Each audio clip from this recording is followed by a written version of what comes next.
konten itu manfaatnya ternyata banyak. Saya tiap hari tuh bacain TikTok, yang satu masalah pelecehan seksual langsung telepon Kapolda cepat ditangkap, yang ini masalah apa lagi, pokoknya ayeuna mah kabeh ka Pak Dedi. Assalamualaikum warahmatullahi wabarakatuh. Di sini kita akan melihat di mana Kang Deddy Mulyadi berpidato di Hari Guru se-Jabar. Dia menghadiri Hari Guru. Saat berpidato dia menyampaikan bahwa ia menjadi gubernur konten. Pasti lagi menyindir wali kota Bandung, Bapak Aing. Aduh, kacau. Tapi bagi mereka yang punya ibu rumahnya robah, anaknya jangan teriak-teriak Pak Dedi, atau yang punya kewajiban pertama adalah anaknya. Pak Dedi, tolong ibu saya rumahnya Pak Dedi gentengnya bocor kusia atau etama. Nah, sia teu hidup. Pak Dedi, ibu saya sakit kusia etama. Itu loh. Nah, saya hari ini alhamdulillah ya terupdate karena sekarang berani speak up. Kemarin kan 6 orang Garut, orang mana-mana, kemudian berjalan kaki sudah 2 hari di Aceh, sudah bisa diantarkan pulang gara-gara Pak Dedi saya di Aceh, Pak Dedi. Saya koordinasi dengan Polresnya, terus bisa. Hari ini lagi 45 orang Jawa Barat, orang Garut, orang Cirebon, orang Purwakarta, orang Subang. Ya pokoknya Bupatina di area kabeh. Ya, kemarin dia di Takengon, di daerah saya telepon Kapolres Aceh Utara, itu Kang nggak bisa ditembus. Hari ini sudah bisa tembus, mereka sudah ada di Lok Semawe. Hari Kamis mau saya jemput, saya kembalikan ke kampung halamannya. Itu gara-gara gubernur konten. Nanti ada manfaatnya. Jadi gubernur konten. Kabeh ku gubernur konten. Lagi-lagi Pak Deddy Mengeluarkan 1 triliun itu kecil kalau bencana lebih dari segitu yang harus dikeluarkan. Kita ini tiap hari ngomong nanam nggak ada. Maka pemerintah Provinsi Jawa Barat tahun ini itu membuat sebuah kewajiban, seluruh bantaran sungai setelah dinormalisasi, setelah rumah kumuhnya dibongkar, maka harus tanamin pohon kelapa sepanjangnya. Untuk itu maka saya sampaikan, ini tantangan bagi Prabowo. Hari ini Pemda Jawa Barat mulai menanami pohon-pohon enteh areal perkebunan enteh yang kosong itu ditanamin oleh anggaran provinsi. Kenapa? Ini sebuah kepentingan. Ada 2 dimensi yang ingin dilakukan di situ. Yaitu yang pertama adalah dimensi yang video serius ya mah tentang unek-unek KDM. Dimensi alam yang harus terselamatkan. Yang kedua adalah dimensi sosial. Jadi kalau membicara tentang alam, tentang hutan, tentang sungai, ya serius. Sosial ekonomi, di mana rakyat kita butuh uang. Terakhir saya pesan Pak, bukan nakut-nakutin Pak. Karakter Sumatera itu sama dengan karakter Jawa Barat Pak. Tanahnya sama suburnya. Jadi kalau tekstur tanahnya terus dicabutin akarnya, maka potensi longsor sangat tinggi. Ditambah lagi ada potensi paling berat sesar lem. Untuk itu ada 2 hal yang mesti kita lakukan. 1, kita mencoba untuk segera membenahi alam Jawa Barat ini yang rusak. Yang kedua, setelah membenahi alam ini, setelah sungainya dinormalisasi, setelah pohon-pohonnya ditanam, setelah gunung-gunungnya dihijaukan, setelah kita melakukan ikhtiar kemanusiaan, maka kita berpasrah pada Allah. Jangan berpasrah. Udah ikhtiar dulu, pada ikhtiar baru. Ikhtiar itu nomor 1. Terus tanpa ikhtiar kemanusiaan. Sehingga saya mengucapkan terima kasih. Sekolah-sekolah, dinas pendidikan harus mulai dirumuskan. Saya harapkan di baju pramuka itu mereka tidak di dalam kelas, tapi mereka berada di luar kelas, membersihkan sungai, menanam pohon, kemudian belajar memasak di alam terbuka.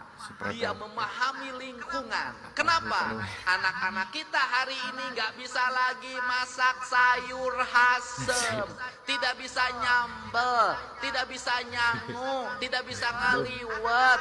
Anak-anak karena tidak bisa fast food, go food. Kalau provinsi bisa nyayur asem, bisa nyayur ngaliwet, bisa nyayur pada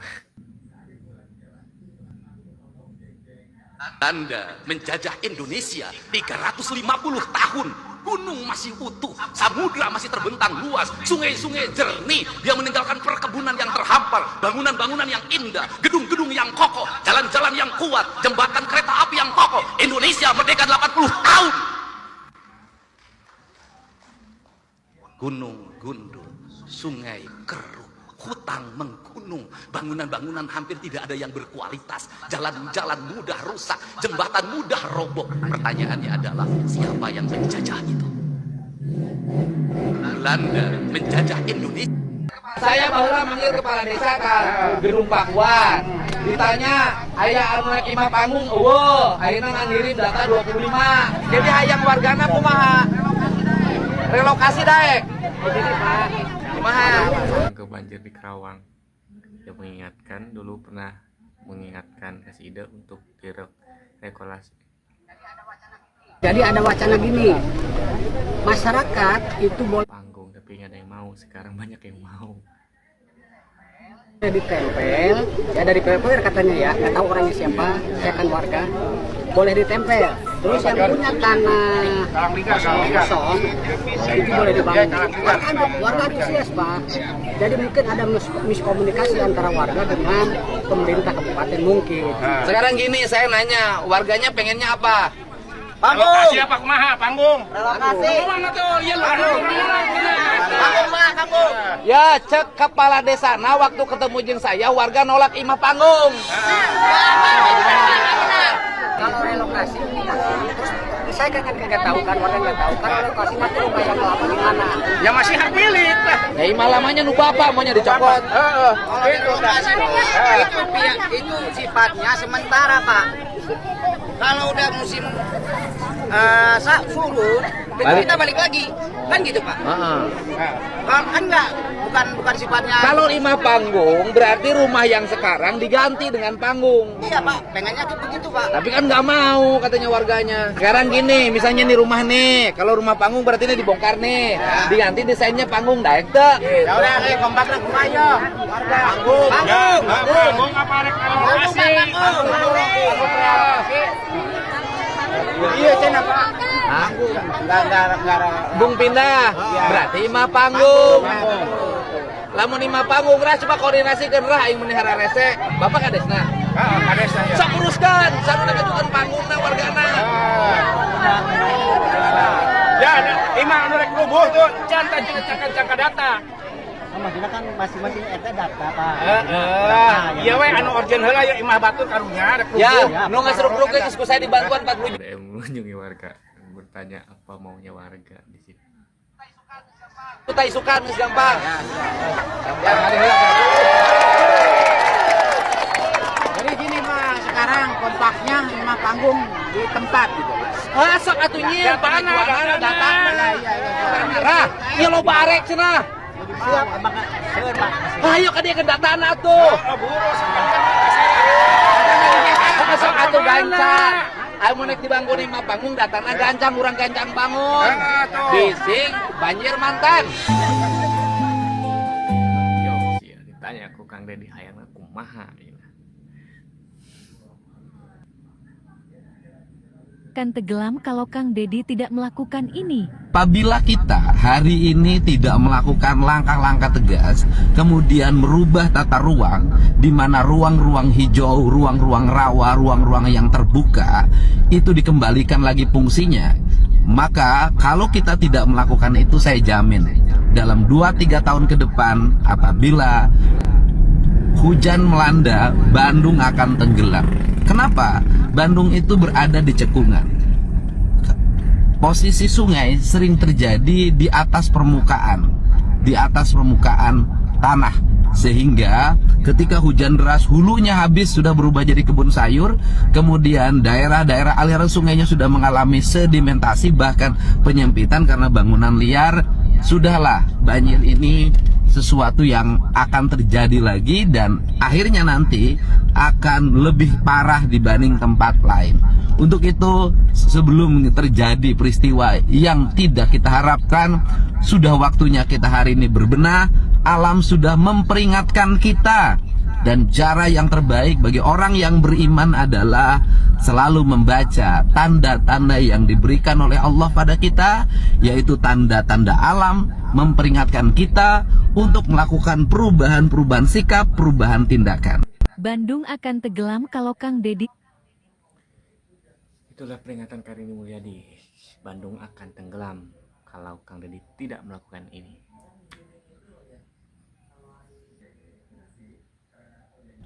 Assalamualaikum, Sampurasun, Lujeng Enjing, warga Jabar dan seluruh warganet dimanapun berada. Hari ini saya sudah bergerak menuju Kabupaten Bandung untuk memastikan berbagai langkah yang harus ditempuh dalam menangani berbagai problem banjir di wilayah Bandung. Dan saya mengucapkan terima kasih kepada Bupati Bandung yang sudah merespon untuk melakukan penghentian berbagai izin perumahan dan pemukiman yang memiliki potensi terhadap terjadinya banjir dan longsor. Saya katakan bahwa untuk para bupati, wali kota di wilayah Bandung Raya, apabila kita hari ini tidak melakukan langkah-langkah tegas, kemudian merubah tata ruang, di mana ruang-ruang hijau, ruang-ruang rawa, ruang-ruang yang terbuka, itu dikembalikan lagi fungsinya. Maka kalau kita tidak melakukan itu, saya jamin dalam 2-3 tahun ke depan apabila hujan melanda, Bandung akan tenggelam. Kenapa? Bandung itu berada di cekungan.